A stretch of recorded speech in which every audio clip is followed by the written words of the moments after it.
Jit Krishnan.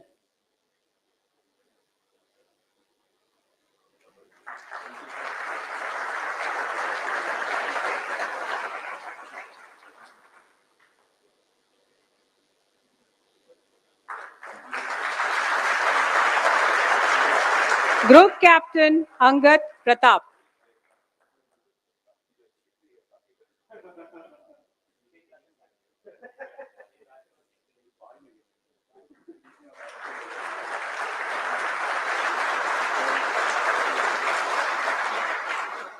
Group Captain Shubhanshu Shukla.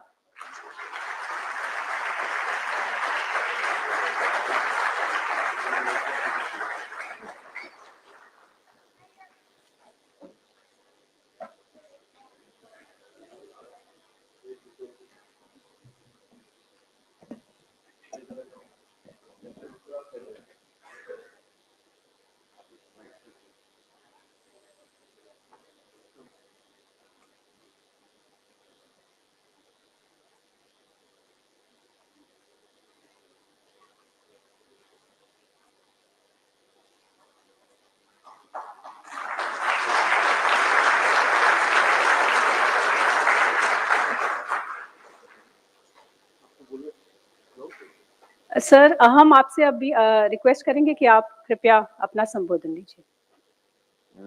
Request तो पहले ही कर लिया था।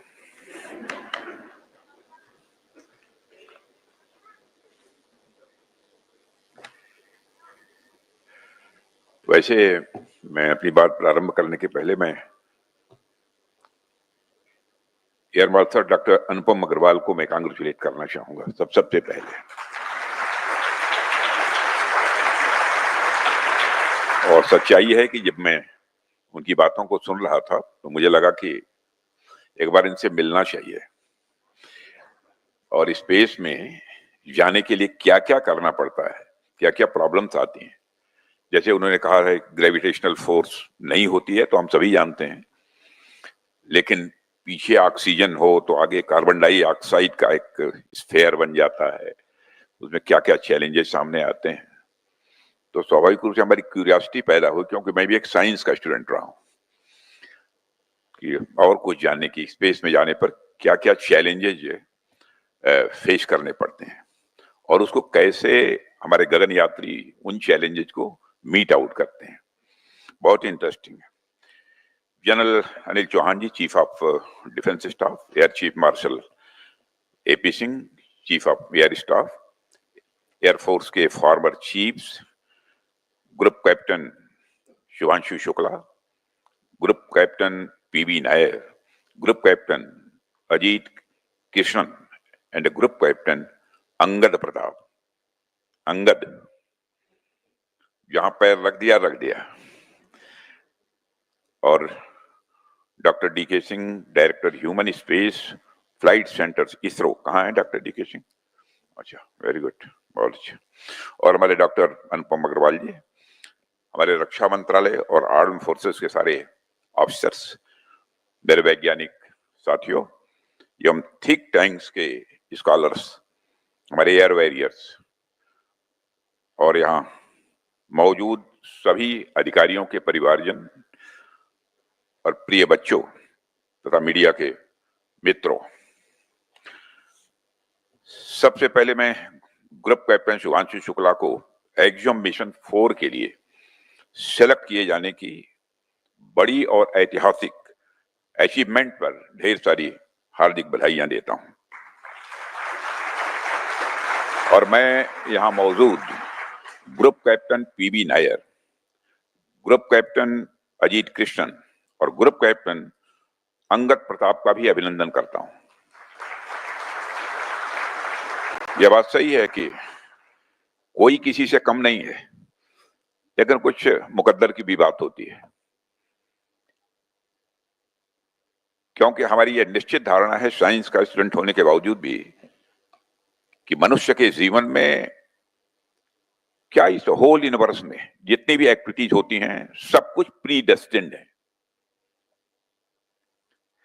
और आप चारों का भी सिलेक्शन हुआ ट्रेनिंग के लिए, तो यह भी मैं मानता हूं कि परमात्मा ने पहले से ही इसको निर्धारित कर रखा था कि आपको यह अवसर जिंदगी में प्राप्त होगा और वो अवसर आप सबको प्राप्त हुआ है।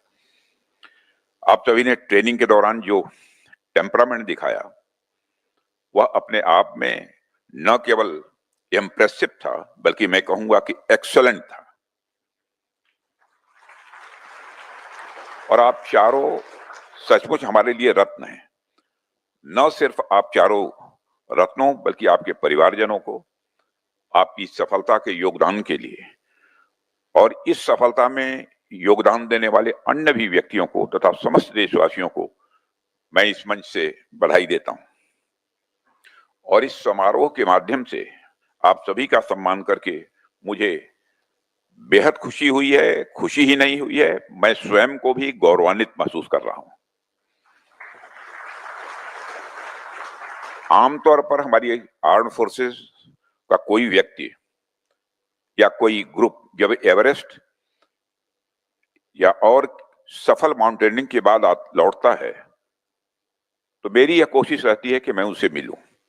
कोई अथाह समुद्र को मापते हुए मिशन को पूरा करता है, तब भी मैं उनसे मिलता हूं, उन सबको मैं बधाई देता हूं। ऐसे में जब हमारे देश का लाल अंतरिक्ष की असीमित ऊंचाइयों को छूकर लौटे और आसमान में भारत का नाम रोशन करे तो मैं भला उनसे मिलने और उनके सम्मान करने से कैसे चूक सकता हूं।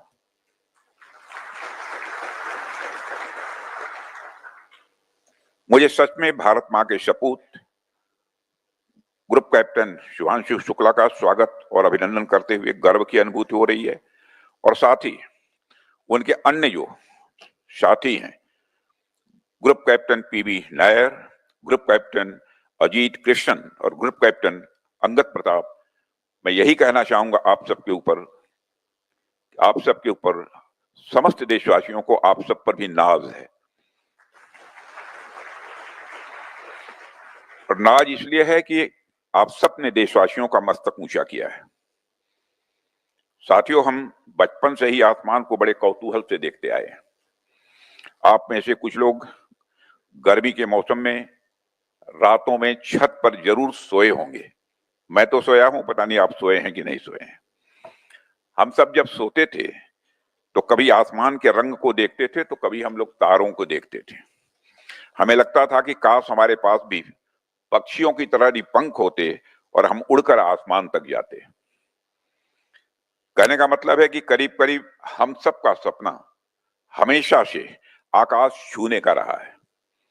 आज हम सब जिनके स्वागत समारोह में एकत्र हुए हैं, इन्होंने अपने साथ साथ हमारे सपनों को भी जिया है।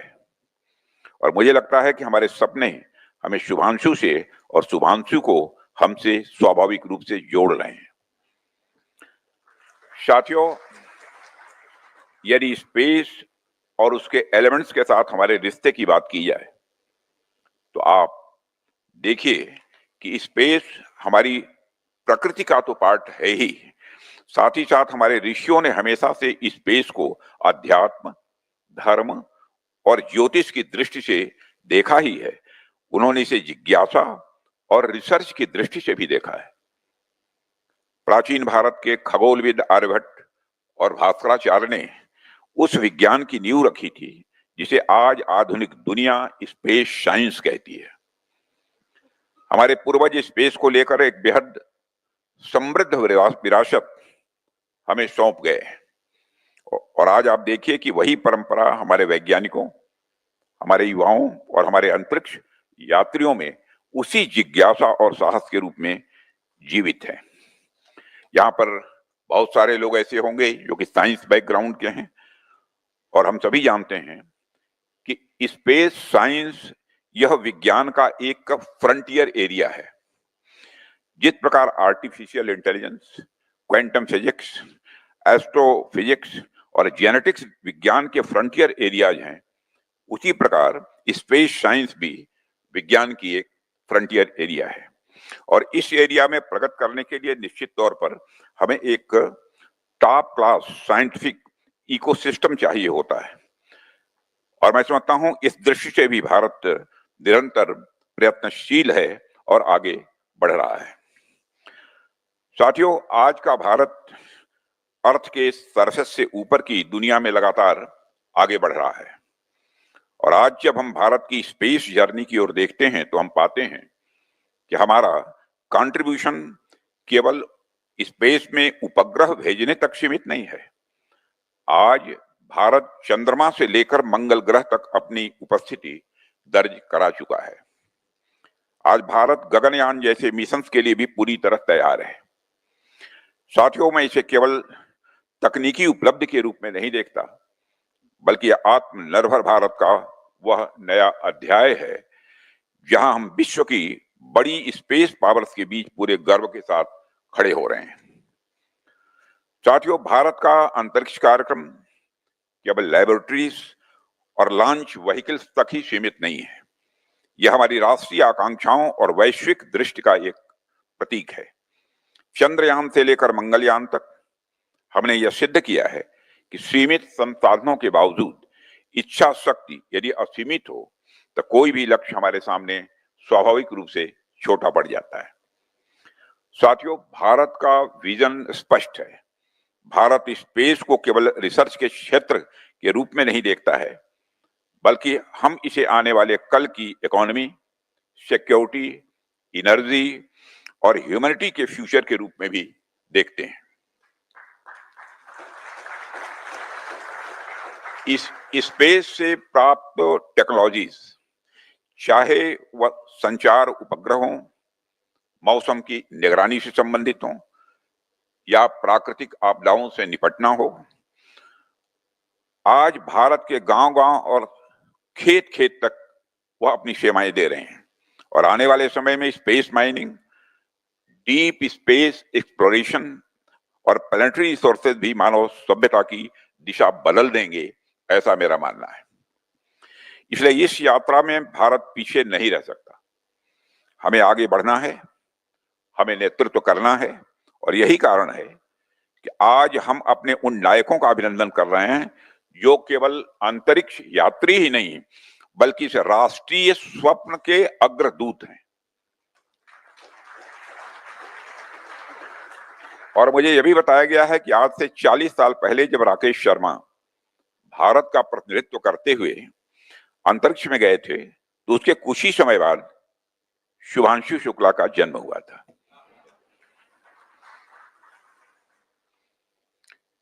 उनके जन्म के साथ ही जन्मा एक सपना, एक दिन मैं भी आसमान में इस धरती को देखूंगा। और आज 40 साल बाद न सिर्फ शुभांशु के बचपन का देखा सपना पूरा हुआ, बल्कि भारत भी एक बार फिर अंतरिक्ष तक अपना परचम लहराया।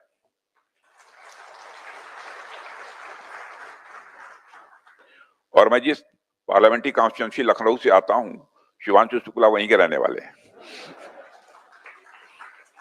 ये हमारे वोटर भी हैं। साथियों, जब हम स्पेस की बात करते हैं तो हमें यह याद रखना चाहिए कि मानव शरीर मूल रूप से टेरेस्ट्रियल एनवायरनमेंट के लिए ही बना है, यानी हम सिर्फ धरती पर रहने के लिए बने हैं। इसलिए जब कोई मनुष्य अंतरिक्ष में जाता है तो स्वाभाविक रूप से उसे माइक्रोग्रेविटी, रेडिएशन एक्सपोजर, आइसोलेशन और कन्फाइंड एनवायरनमेंट जैसी कई चुनौतियों का सामना उसे करना पड़ता है। और इसके अलावा स्पेस मिशन पर जाने वालों को कई प्रकार की साइकोलॉजिकल और साथ ही साथ फिजियोलॉजिकल भी जो चेंजेज हैं उनका भी सामना करना पड़ता है। कई बार लॉन्ग ड्यूरेशन मिशंस में एस्ट्रोनॉट्स के रेजिलियंस और वेलबींग को बनाए रखना भी एक बहुत बड़ी चुनौती हो जाती है। इसलिए एक अंतरिक्ष यात्री के लिए फिजिकली, मेंटली और इमोशनली और साइकोलॉजिकली अपने आप को तैयार रखना यह बहुत ही आवश्यक हो जाता है। ऐसे में इंस्टीट्यूट ऑफ एरोस्पेस मेडिसिन मुझे यहाँ जाने का अवसर प्राप्त हुआ है। लोगों ने कहा साहब कोई डिफेंस मिनिस्टर शायद गया नहीं है या पहले कभी कोई गया होगा, तो मैंने कहा जब कोई नहीं गया है तो मैं जरूर जाऊंगा। और ऐसे में इंस्टीट्यूट ऑफ एरोस्पेस मेडिसिन ने एक अंतरिक्ष यात्री को ट्रेन करने में बहुत महत्वपूर्ण भूमिका निभाता है। मैं कुछ समय पहले वहां गया भी था। उनके इक्विपमेंट और वहां की ट्रेनिंग का माहौल मुझे बहुत ही इंप्रेसिव लगा। और हमारे साथ जो लोग बैठे, मैंने उनसे इसकी चर्चा भी की थी। और अभी हमारे सामने उसी इंस्टीट्यूट ऑफ एरोस्पेस मेडिसिन की सफल प्रतिमूर्ति के रूप में शुभांशु दिखाई दे रहे हैं। और मुझे देखकर गर्व हो रहा है कि शुभांशु ने वह जिजीविषा व साहस दिखाया है जो भारत की मिट्टी का प्रतिनिधित्व करता है। और मैं मानता हूं कि हमारे शेष जो तीनों हैं, बस अवसर मिल गया होता तो शायद ये भी किसी से कम नहीं थे। यही कारण है कि शुभांशु शुक्ला जैसे व्यक्तित्व हम सबके लिए गर्व का विषय है। मुझे जानकारी दी गई कि सामान्यतः एस्ट्रोनॉट्स की ट्रेनिंग प्रक्रिया 2 से 2.5 वर्ष तक चलती है। क्यों डॉक्टर साहब, सही है? लेकिन शुक्ला जी ने अपनी लगन और समर्पण से इसे मात्र 2.5 महीने में पूरा कर दिया।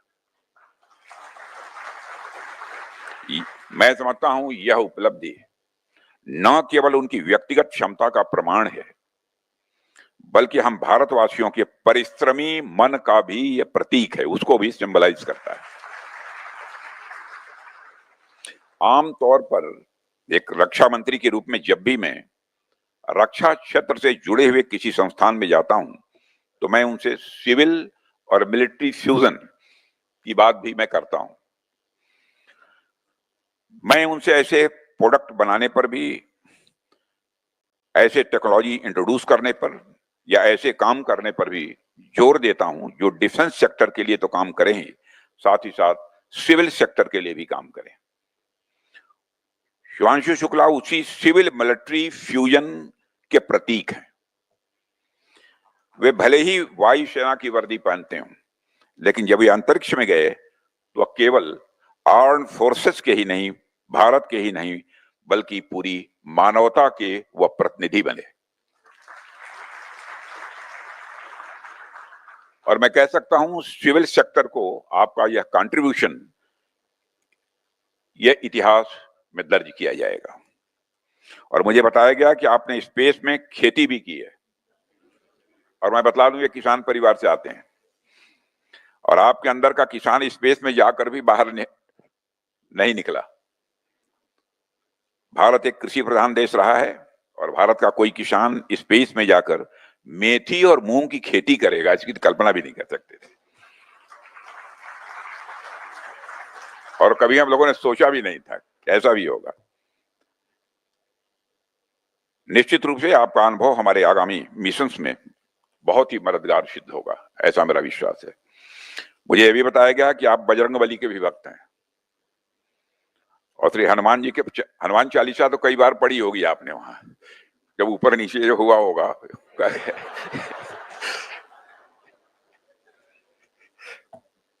और हनुमान जी के बारे में तो कहा जाता है कि बाल्यावस्था में भी उन्होंने सूर्य देव को फल समझकर निगलने का प्रयास किया था। और वह कथा केवल एक मिथक नहीं, बल्कि जिज्ञासा, साहस और असीम ऊर्जा का यह प्रतीक है। आज वही भारत भूमि जहां ऐसे देवताओं की लीलाएं हमारी कथा और हमारी कहानियों में हैं, वहां से निकला हनुमान जी का ही एक भक्त आसमान की ऊंचाइयों को छूकर लौटा है और हम सभी के बीच में मौजूद है। और मैं मानता हूं यह केवल एक विज्ञान की विजय नहीं है, यह एक विश्वास की, साहस की गूंज है। यह केवल एक टेक्नोलॉजिकल अचीवमेंट नहीं है, यह साधना का संदेश भी है। ऊपर जाना यह कोई सामान्य बात नहीं है, स्वयं में एक साधना है। और यह केवल भारत का गौरव नहीं है, यह संपूर्ण मानवता की प्रगति का एक प्रमाण है। जैसा कि हमारे प्रधानमंत्री जी ने भी कहा था, यह स्पेस यात्रा का अंत नहीं, बल्कि एक यह शुरुआत है। अभी भारत को स्पेस सेक्टर में बहुत लंबी यात्रा तय करनी है। और साथियों, आज हम एक ऐसे युग में प्रवेश कर चुके हैं जहां अंतरिक्ष केवल सैन्य शक्ति या टेक्नोलॉजिकल स्किल को ही सिंबलाइज नहीं करता है, यह मानव सभ्यता की सामूहिक यात्रा का एक नया पड़ाव है। भारत ने हमेशा विश्व को वसुधैव कुटुंबकम का संदेश दिया है, the whole world is a family. और आज अंतरिक्ष में हमारे वैज्ञानिक और हमारे अंतरिक्ष यात्री उसी संदेश को नई ऊंचाइयों तक पहुंचा रहे हैं।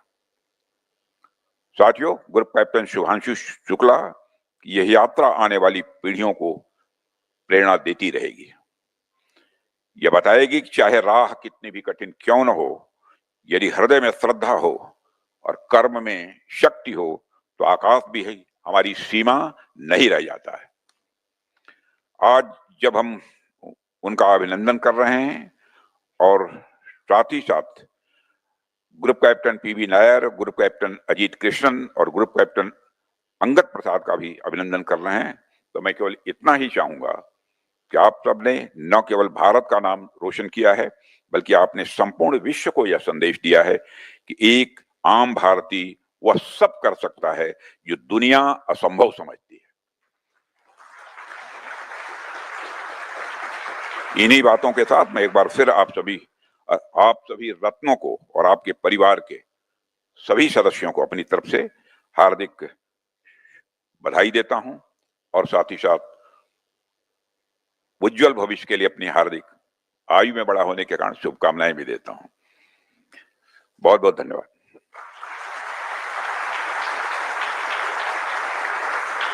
धन्यवाद महोदय। हम आपके प्रति हृदय से आभार प्रकट करते हैं कि आपने अपने व्यस्त समय से समय निकालकर हमारे बीच पधारे और हमें सम्मानित किया।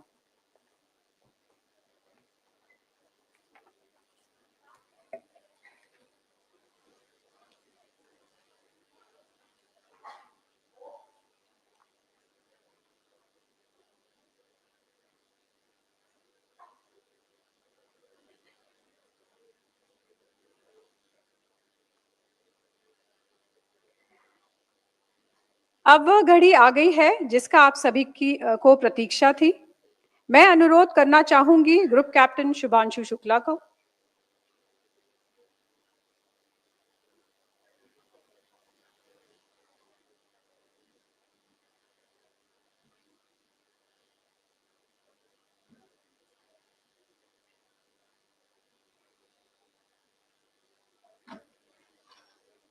मैं धन्यवाद देना चाहूंगी आदरणीय रक्षा मंत्री जी का, जो हमारे बीच आज आए। अब किसी कारणवश वह यहां से जाएंगे। धन्यवाद महोदय कि आपने अपने इतने व्यस्त समय से समय निकालकर आप इस प्रोग्राम में हमारे बीच आए। अब मैं अनुरोध करूंगी आप सभी का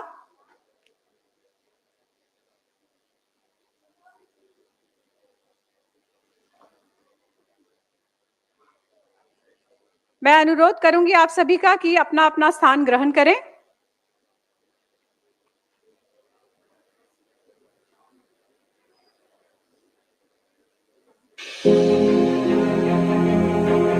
On June 25th, 2025. Captain Shukla, are you ready for the ride? 5, 4, 3, 2, 1, and liftoff. The skies lit up with a new chapter of India's space journey. For 3 nations, a new chapter in space takes flight. Group Captain Shubhanshu Shukla of the Indian Air Force, flying for ISRO, became the first Indian to live and work aboard the International Space Station. This was not just one man's mission. It was the dream of a billion hearts.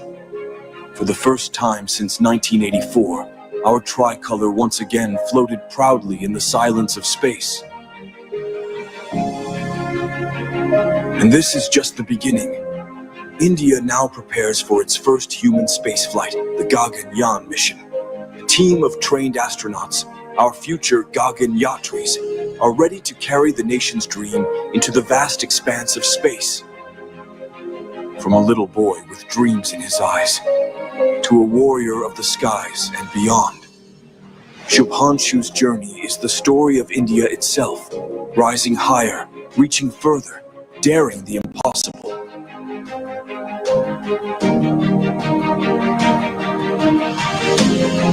Namaste.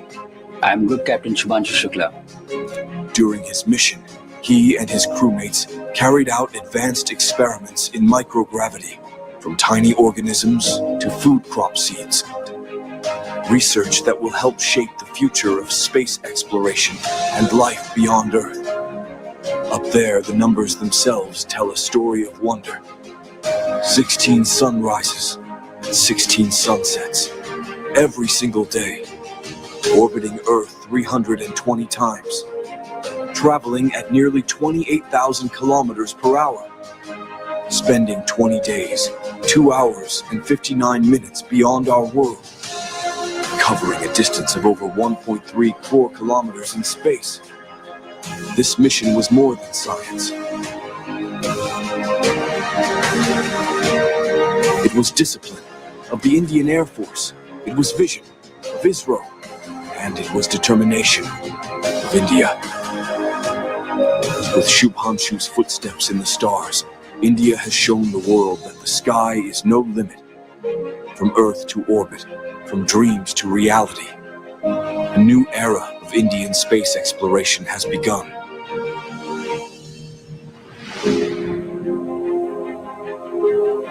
Today, we celebrate not just an astronaut, but a nation ready to claim its place among the stars. The Indian Air Force, ISRO, and India. Together, we rise beyond.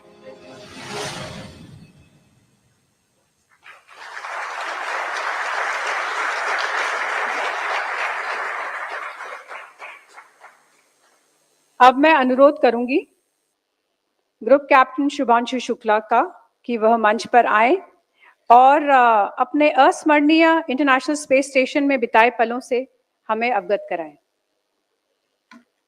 Sir please. Yes.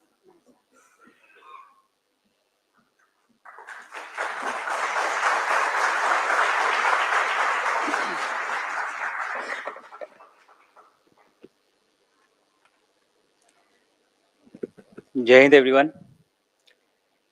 Before I begin, I would like to say AVM Agarwal has already said that I have a habit of speaking less. It's not really a good platform. I've been given 30 minutes to speak. I will try and make up for it.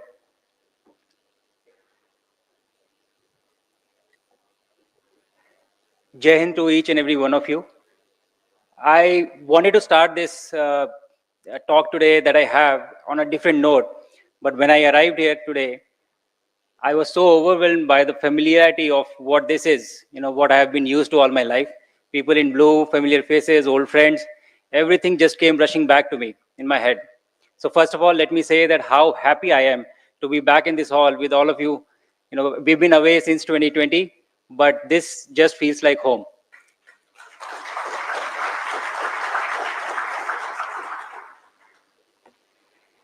I do have a few anecdotes, and I would start with the experience that AVM Agarwal mentioned, that he was explaining to you about space flight, how in space, if you're standing and breathing, you will have a carbon dioxide pocket in front of your face, and oxygen would be coming behind you, and that would cause drowsiness or headaches or space fog. Your mind will stop working. I don't know, a lot of you would be aware, but Indian Air Force has been efficiently replicating this same phenomena in the briefing rooms.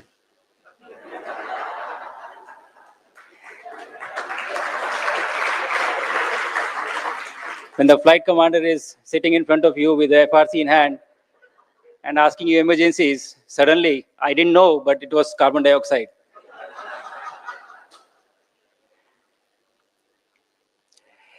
Anyways, my story, I heard the chief of the air staff also mentioning, I came across on the internet that accidentally he filled up the form for NDA, and I have a very similar story. I did not intend on joining the defense, but I did.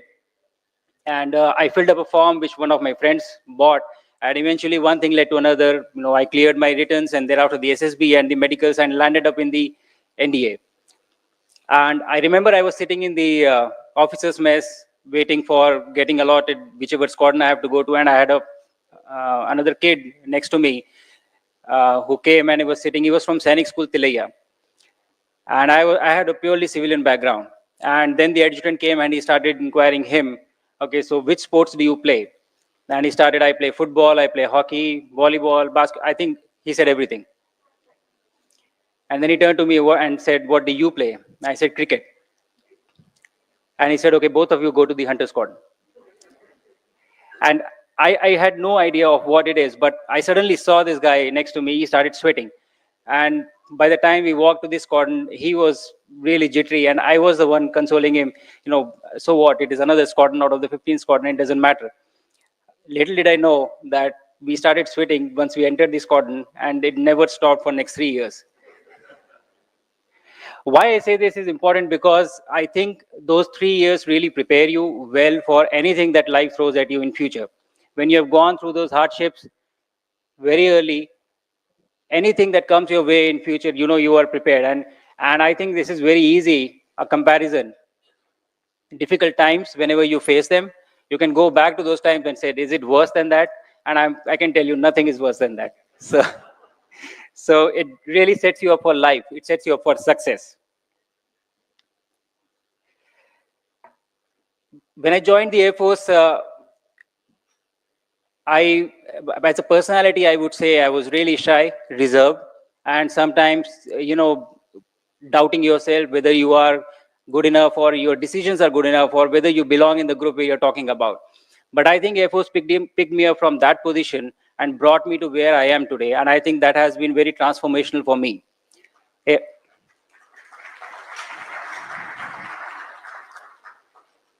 I would say that Air Force in general, but cockpit in particular, has been my greatest teacher in life. And you come across various things, various situations, and then you go from one situation to another, and you learn so many things that really develops your character. And I owe it to this uniform that I'm wearing, whatever time I have spent, to be the person that I was, who was ready to fill in the role that I'm filling right now. So thank you to the Indian Air Force. And sometimes, so I said I was reserved and shy. I think the Air Force took me from that spectrum and put me on the other side. And so when I went for this mission, my commander was Peggy Whitson, who is the most experienced American astronaut, having spent 695 days in space. I think she beats the record of some satellites as well. But when I first met him, my first joke to her was that, and I think a lot of you would already know this, but the joke was that, do you know what is the difference between a god and a pilot? And she said no. And I said, the God doesn't think that he's a pilot. So moving on, the journey in the Air Force has been great. I think I was commissioned in 2006, and I got posted to various places. In 2013, I got the opportunity to do the fighter combat leader course at Gwalior, which I really enjoyed. And thereafter, I was posted in Srinagar for a short stint, and I decided I wanted to be a test pilot, and I applied for that course. I had finished my course in 2018 when this announcement was made by the Honorable Prime Minister from the Red Fort that very soon a son or daughter of India would fly to space. And in 2019, as I was mentioning, that the circular for selection came. And there were certain QRs or criterias, and I was there. I was not eligible in the original QRs because they wanted at least 2 years of experience as a test pilot. And I was really sad, and I was thinking, what should I do? I do not even qualify to apply. I went to my OC at that time, and I said, sir, I would really want to apply. Can we get over this QR requirement or something? And he looked at me and he said, after 41 years, this opportunity has come. Do you think anybody cares about QRs? Everybody in AST has applied. Just go and apply. Nobody cares.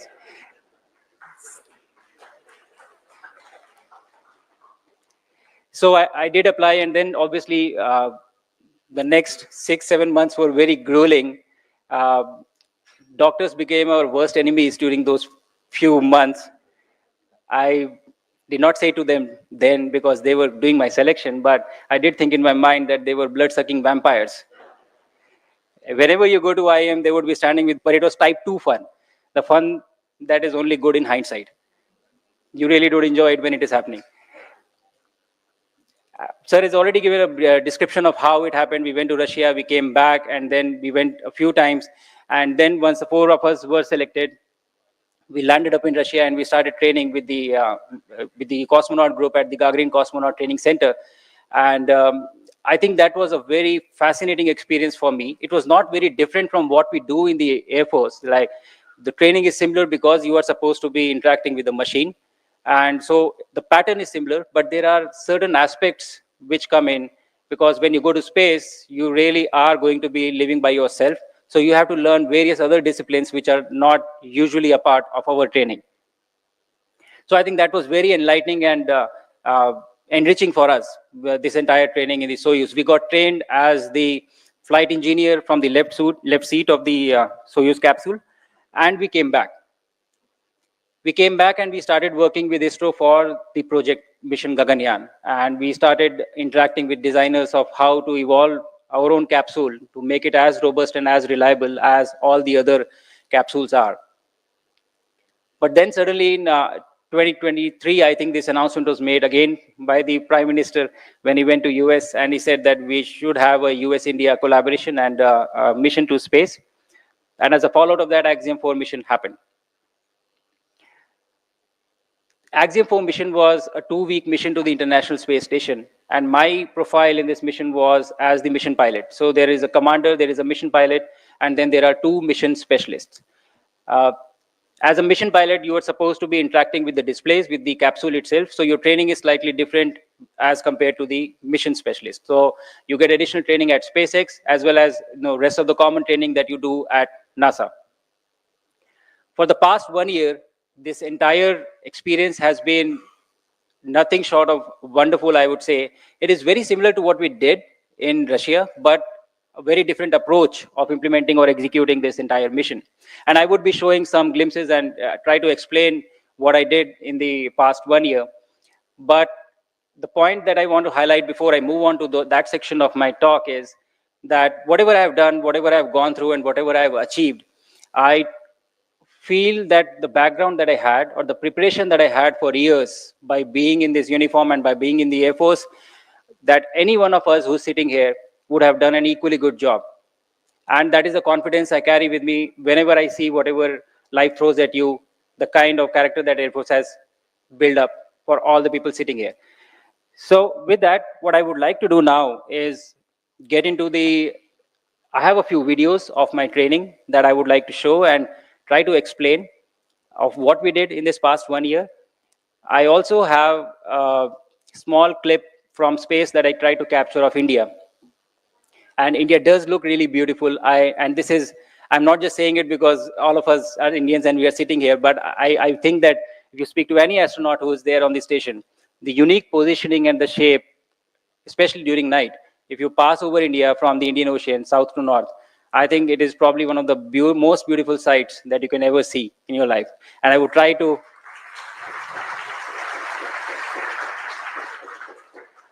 share that with you, and hopefully you will like it.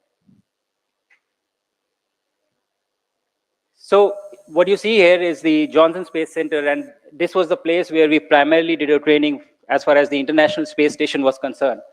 This is the crew. We have the Peggy Whitson, Tibor Kapu, Slavosh, and myself. And the background that you see is a huge simulator of the entire International Space Station, the mock-up. So any training or any system that you have to train on, you train in this mock-up, and you read the procedures, you prepare for them, and then they give you situations, and you go in the mock-up, and they're sitting outside as a control room, and they're looking from outside in and analyzing and evaluating each and every action that you're doing. Like with the flying training, the majority of the time that is spent training for space missions also is for the off-nominal situations, or what would you do if something would go wrong. 70 to 80% of the time is spent on those situations, and only 20 to 30% is what you would normally do. Because normal procedures, all help is available, time is at hand, it's not a critical situation. But in case something was to go wrong, you would really be required to act accordingly. So all these systems, let me put it this way. When you go to the International Space Station, you are essentially living in a new house. And it has its own rules. It has its own sets of terms and conditions. Like how would you eat? How would you sleep? How would you go to the bathroom? And actually, that is the most challenging task, to go to the washroom in space. And so you have to learn about each and everything on ground. So this is me preparing food. So these are dehydrated packets, there is no water, and you put it in the PWD or the water dispensing machine and just fill it up and try to eat out of the packets. The challenge while you are up on the International Space Station is that the help is not readily available. You do not have access to any specialist. So that is why you have to be trained as medical professionals for first aid. You have to be trained as engineers for maintenance. You have to be trained as scientists for performing experiments. And at the same time, you have to learn how to do photography and videography, and also to how to speak on camera, because everything that has to be done on the station has to be done by you. There is nobody else who's going to come and assist you. So that is the aspect of training which was slightly different from what we do here as a part of our training.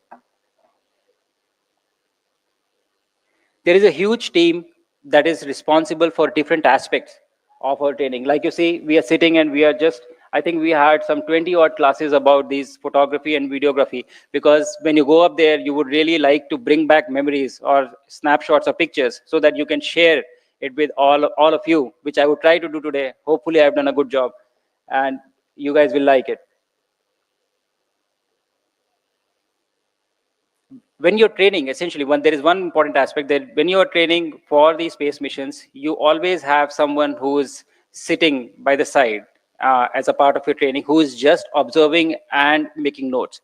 And later on, in case they observe that some aspect was missed out or not covered, even by the instructors, that is brought out in the next session. So the process that is followed is really important.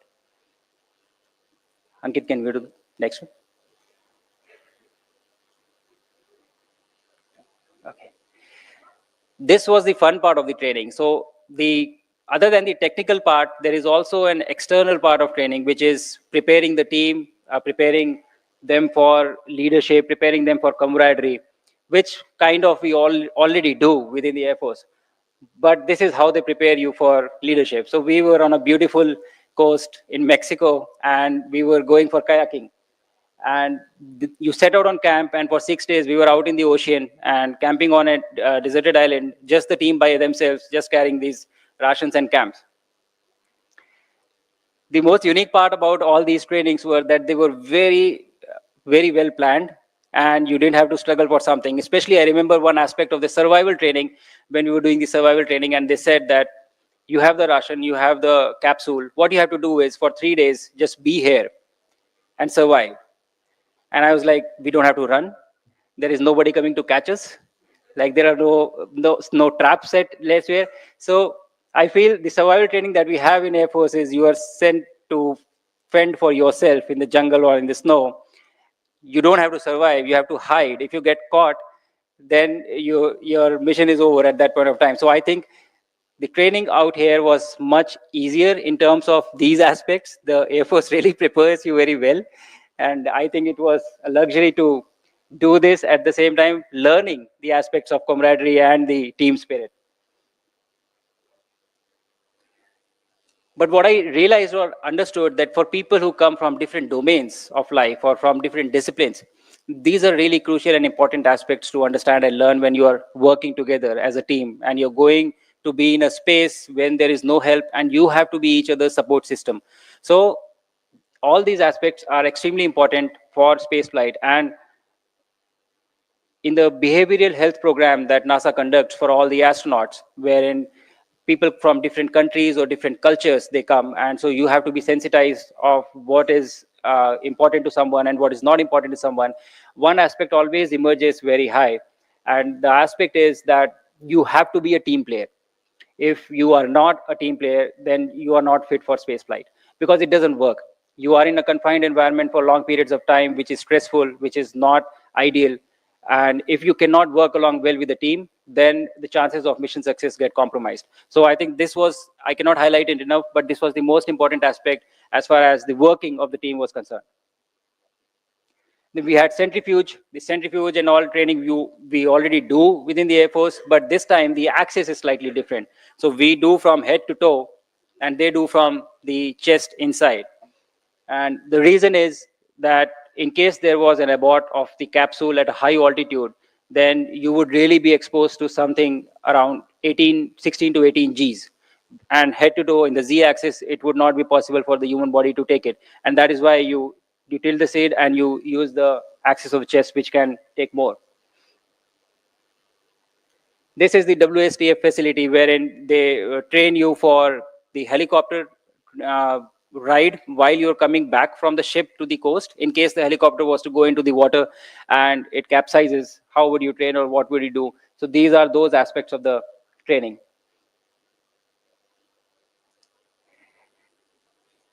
Like I said, all these aspects, all the physical training, all the water training and everything that I did, I really enjoyed it because I felt it was really easy as compared to what we do here in the Air Force. And it was fun to do, and it was really, so most of the times when this was happening, I would sit around and I would try to look as if this is very stressful and it is very challenging, but I really was enjoying this because this was really fun.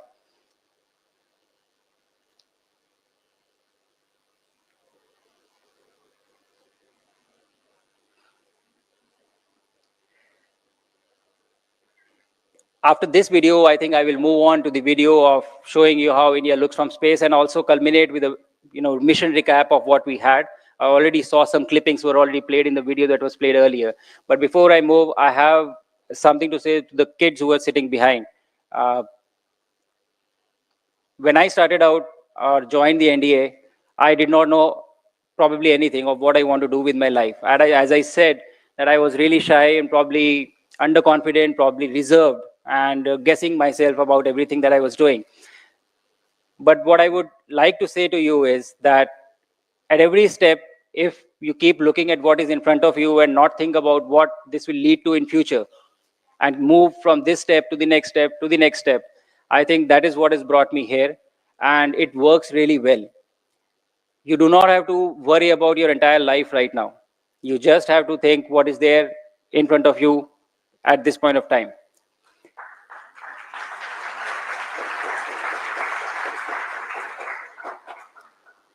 Right now, we are at a stage in our country wherein I said this when we were kids, when I was small, as even Honorable Raksha Mantri was mentioning, that I was born 1 year after Commander Rakesh Sharma traveled to space. But I grew up listening to his stories. But the thought of becoming an astronaut never really took roots because there wasn't a possibility. We did not have a program. But today, that has all changed. When I was on orbit, I had 3 interactions with kids, 1 live and 2 through the ham radio. And in all these 3 interactions, what was very heartening to me was that at least there was 1 kid in each interaction who said, "Sir, please tell me, how do I become an astronaut?" And I think that is the big win for our country, because we've already got these minds triggered. They are already thinking, the minds are churning now, and the rest is just enabling them. So we have the time, we have the capability now. It is apt. The place where we want to go, that is moon in 2040, we would need the support of all of you.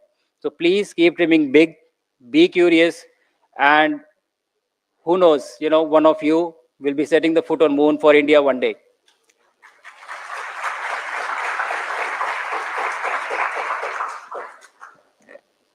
Okay. Like sir said, this is probably the maximum that I can speak. And so I will move on to the videos that I have. But before I play this video, what you would see is this is the Earth upside down.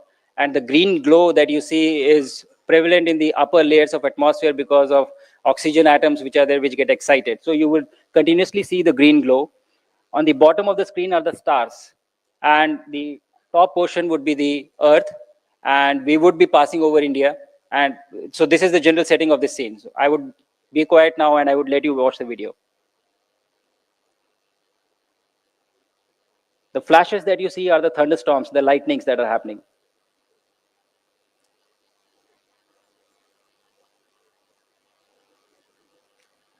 Here it comes. That is Bangalore and Hyderabad.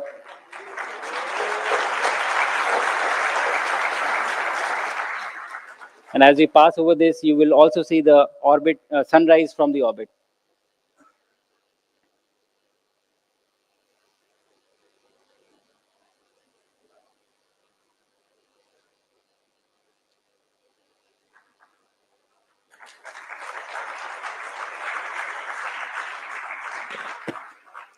So this was the site that you saw 16 times a day. So, and you never really get bored of it.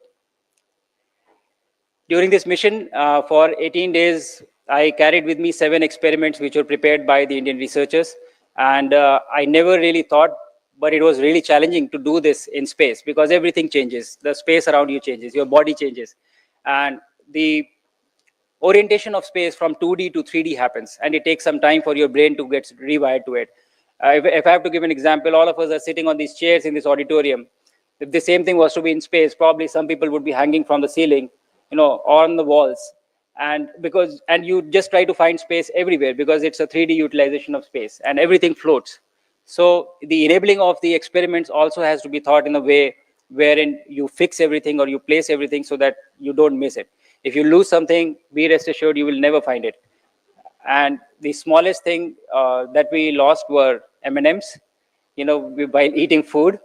And the biggest thing that we lost was a laptop. So, and it can go away. You will never really find it. So a lot of things are missing on station, and there is a huge poster which says missing in action and rewards in terms of anybody who finds it. And that keeps on going. But when we first go to the space, your body undergoes a lot of changes. The fluid shifts from your legs to your head. Your head becomes really big.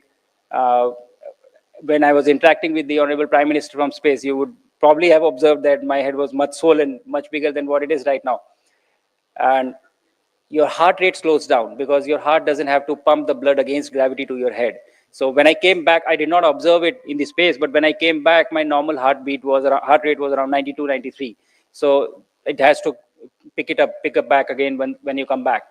You don't feel hungry. Everything in your stomach starts floating. Like all the stuff, it is just up your chest. So I did not really feel hungry for 3 to 4 days. And every second day is slightly better than the previous one.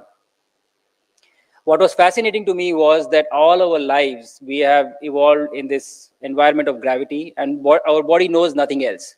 But when we reach there in space, within 3 to 4 days, your body quickly adapts and it says, okay, this is the new normal. And you start behaving normally when you're up in space. And after the 4th day, everything is okay, absolutely fine. When you come back after 20 days, when I came back, I remember this very distinctly. We were in the capsule and entering the plasma, and the G load started to build up gradually. I was not looking at the display. We were trying to look outside the window because we wanted to see the fire. And I remember I was lifting my neck, and I felt, wow, this is heavy. The neck feels heavy. We must be under some G loads. And I look at the display, we were under 0.3 G. So the shift is so distinct. I remember even while opening your eyes, your eyelids feel heavy.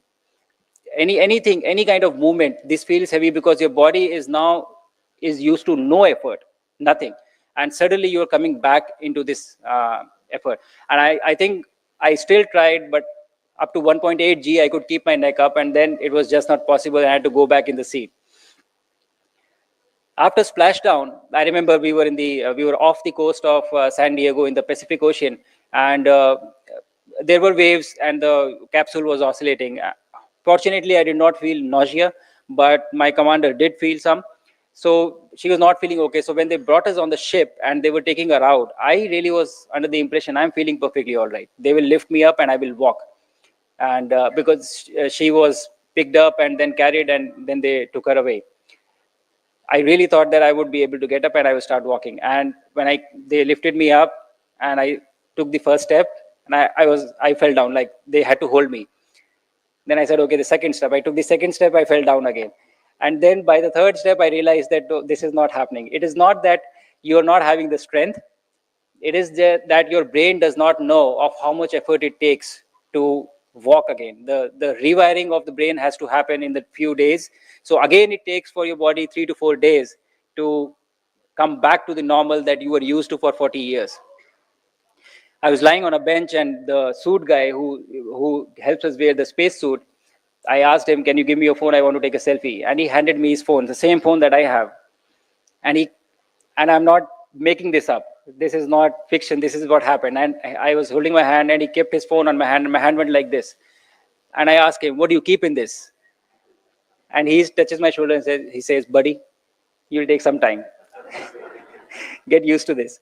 So this is very interesting of how your body just, forgets to live on this planet just because you were out of this environment for 20 days and gets adjusted to this unique environment very quickly. And then when you come back, it happens again. The reshift or rewiring happens again. It takes about a week before you are back about 70 to 80% of your normal. And the original strength, original aerobic conditioning, it takes, much longer for you to come back. And this is for a short duration mission that we were there for 20 days.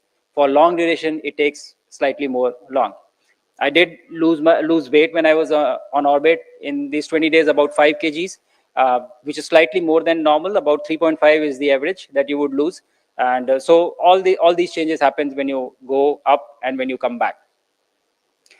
I've tried to describe this entire mission in a lot more words than I'm used to speaking, but I would like to show you a video also as a mission recap, and that would be the end of my talk here. This was prepared by Axiom Space. You would also see my colleagues, my other astronauts who were part of us.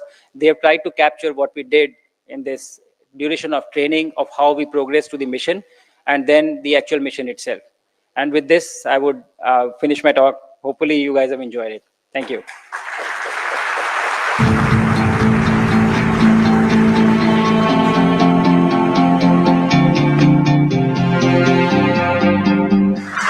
Group Captain Ajit Krishnan. Group Captain Angad Pratap. Group Captain Shubhanshu Shukla. मैं सादर आमंत्रित करना चाहूंगी आज के मुख्य अतिथि माननीय